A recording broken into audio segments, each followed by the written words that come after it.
Hey, it's Lori here. If you don't know what Palantir is, keep watching, because what they and the federal government are doing right now with your most sensitive personal data should be on everyone's radar. Palantir is a secretive tech company that is known for building powerful AI products used for surveillance, tracking, and profiling. Well, we just learned that Donald Trump is quietly using Palantir and its AI systems to process the enormous troves of Americans' most sensitive data that DOJ stole from agencies across the federal government. To be clear, this isn't hypothetical. This is happening right now. If you're like me, you're probably asking what the hell Donald Trump is doing asking a secretive data mining company to compile a master file on the private lives of each and every American. This isn't just about politics. It's about power and whether we still have a right to keep our lives private in the digital age. This is a dangerous overreach, which is exactly why I've been fighting to modernize the Privacy Act for the first time in over 50 years. Without safeguards, this kind of unchecked power is how our privacy disappears, quickly and quietly. Because the Privacy Act hasn't been meaningfully updated since Watergate in the 70s. The rules on how the federal government shares your data with private companies might as well be from the Stone Age. What's even worse is that once your data is in Palantir's hands, you could lose a say in how it's used or who it's sold to. No one should have to worry about their government giving unvetted DOJ minions access to their personal data, let alone handing it over to a company controlled by billionaires like Peter Thiel, who funded the president's campaign. Share this now so folks know what Donald Trump and his billionaire tech buddies are up to. And let's ramp up the pressure on these guys.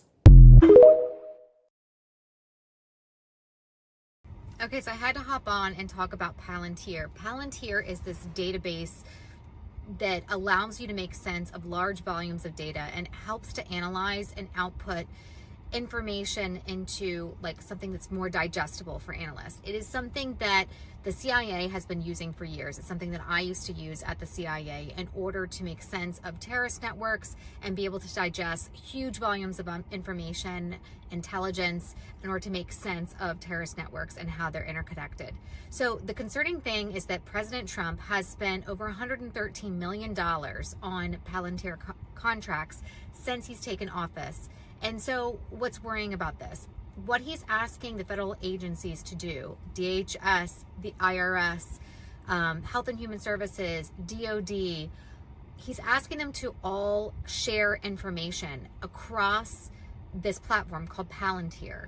And the issue with this is that it creates a very centralized database of information on American citizens.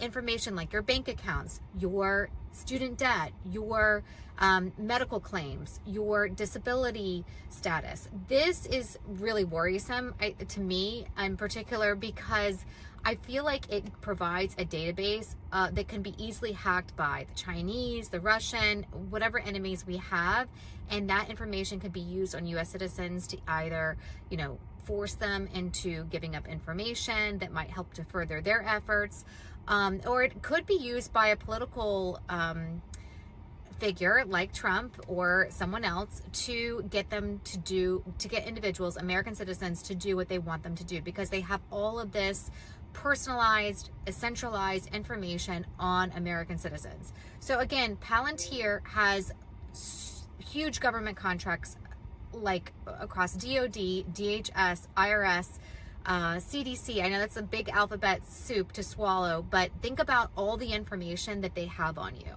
Think about all of that being centralized into one database that's easily accessible by the federal government and by potentially our enemies. That information could be hacked. So I think this whole Palantir thing is really worrisome, and I wanted to just give a few cents on why I think it's so worrisome, especially for U.S. citizens in particular. I use the database on a frequent basis while at the CIA, and I cannot say enough that this is very worrisome, that they would compile information from all these different government agencies on American citizens. What is your take on this?